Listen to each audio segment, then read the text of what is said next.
wabarakatuh. Salam sejahtera kepada kita semua.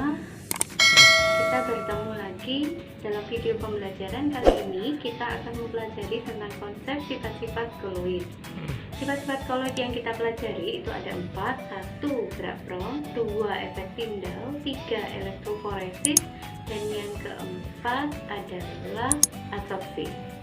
Untuk mempelajari materi tersebut, marilah kita simak bersama.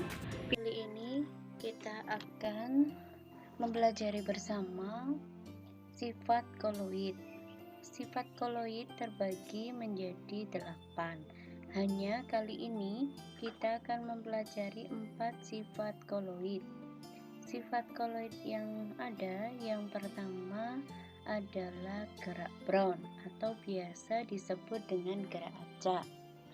Yang kedua adalah efek tindal atau yang biasa kita kenal dengan penghamburan cahaya. Yang ketiga adalah elektroforesis atau yang biasa kita kenal dengan gerak dalam medan listrik. Dan yang keempat adalah absorpsi atau penyerapan. Mari kita pelajari. Yang pertama adalah gerak Brown. Gerak Brown itu sendiri adalah gerak acak partikel koloid. Gerak acak partikel koloid ini terjadi akibat tumbukan antara partikel koloid dengan medium pendispersinya. Gerak acak partikel koloid ini terjadi terus-menerus sehingga bisa menyebabkan kestabilan pada partikel koloid. Contoh dalam kehidupan sehari-hari adalah mengapa susu yang ada di dalam gelas tidak mudah mengendap. Hal ini dikarenakan di dalam campuran tersebut terdapat partikel koloid yang bertumbukan dengan medium pendispersinya yang berupa air, sehingga melawan gravitasi bumi menyebabkan partikel koloid tidak mudah untuk mengendap atau tidak mudah untuk turun ke bawah menjadi sebuah endapan. Inilah akibat dari adanya gerak Brown terhadap kestabilan koloid. Ini animasi sederhana yang bisa kita lihat bahwa di dalam koloid ada tumbukan antara partikel koloid yang putih itu dengan air yang merupakan partikel H2O. Nah, setelah kalian memahami yang pertama, kita lanjut ke yang kedua, yaitu efek tindal. Efek tindal ini adalah penghamburan cahaya oleh partikel koloid. Efek tindal ini merupakan salah satu sifat yang bisa untuk mendeteksi apakah itu koloid atau bukan, karena hanya partikel koloid yang bisa melakukan efek tindal, yang bisa menghamburkan cahaya. Kita bisa amati pada gambar berikut ini, di mana nanti ditampilkan ada campuran yang berupa larutan, ada campuran yang berupa koloid, dan ada campuran yang berupa suspensi. Nah, bisa dilihat di situ bahwa ketika larutan A itu dicerangi oleh cahaya senter, maka seluruh cahaya yang diberikan dilewatkan karena partikelnya berukuran kecil. Sedangkan larutan B yang merupakan larutan koloid, ukuran partikelnya agak lebih besar sehingga menyebabkan beberapa partikel koloid bisa menembus cahaya bisa menembus partikel koloid sehingga cahayanya bisa dihamburkan oleh partikel koloid. Sedangkan suspensi pada larutan C itu tidak terjadi. Kenapa? Karena ukuran partikelnya lebih besar sehingga menahan sinar untuk dapat melewati partikel suspensi tersebut. Untuk sifat yang ketiga adalah elektroforesis atau biasa dikenal dengan pergerakan partikel koloid dalam medan listrik. Mengapa terjadi elektroforesis? Itu karena partikel koloidnya bermuatan. Muatan koloid itu ada dua jenis, yaitu muatan positif dan muatan negatif, di mana muatan koloid positif akan menuju ke kutub negatif atau katoda, dan muatan negatif dari koloid akan menuju ke anoda atau kutub positif. Contohnya adalah pada pembuatan sol emas dengan menggunakan busur predik seperti di samping. Ketika sol emas itu bermuatan negatif, diberikan tegangan tinggi sumber DC, maka sol emas itu akan cenderung menuju ke kutub positif atau anoda. Ini bisa kita simpulkan bahwa sol atau koloid yang bermuatan negatif akan cenderung ke kutub positif, dan sebaliknya untuk koloid yang bermuatan positif akan menuju ke katoda atau kutub negatif.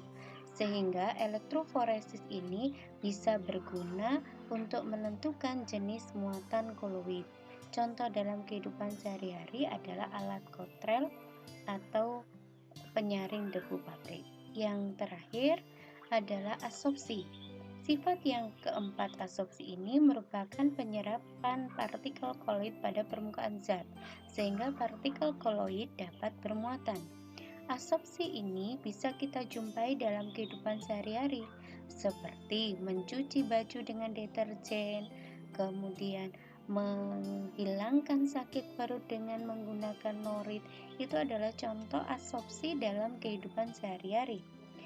Nah, absorpsi itu akan terjadi penyerapan apabila koloid itu diberikan pada larutan yang bermuatan negatif, maka koloid akan bermuatan negatif pula.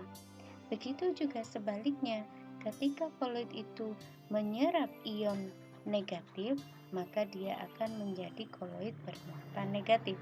Ini contohnya bisa kita lihat. Ketika sol FeOH3 itu lebih cenderung menarik ion H+ yang bermuatan positif, maka sol FeOH3 ini akan memiliki muatan positif pula. Begitu juga dengan sol AS2S3. Sol belerang ini akan cenderung menyerap ion negatif S2-, sehingga sol AS2S3 akan bermuatan negatif pula, sehingga penyerapan partikel koloid ini menyebabkan koloid mempunyai muatan, baik muatan positif atau muatan negatif. Setelah memahami 4 sifat koloid tersebut, ayo kita coba bersama tebak, ini kira-kira sifat koloid apa? Di gambar tersebut kita bisa melihat bahwa ada proses mencuci, menghilangkan kotoran dengan menggunakan deterjen atau sabun, sehingga akan terjadi proses penyerapan. Ya, kalau jawaban kalian benar absorpsi, kalian sudah paham. Kita lanjut yang kedua. Yang kedua adalah adanya berkas cahaya yang melewati celah-celah dedaunan di pagi hari. Kira-kira sifat koloid apa? Coba diingat kembali.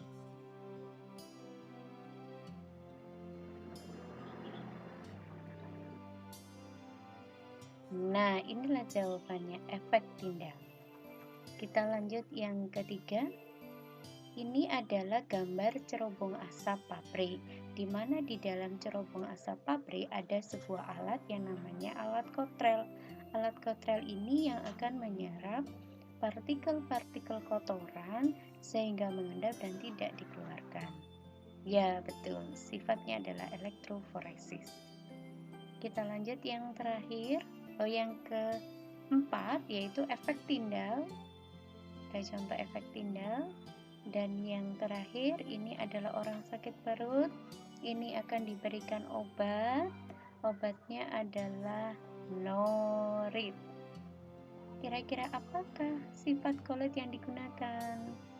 Coba dipikirkan dari 4 sifat yang sudah kita pelajari sebelumnya.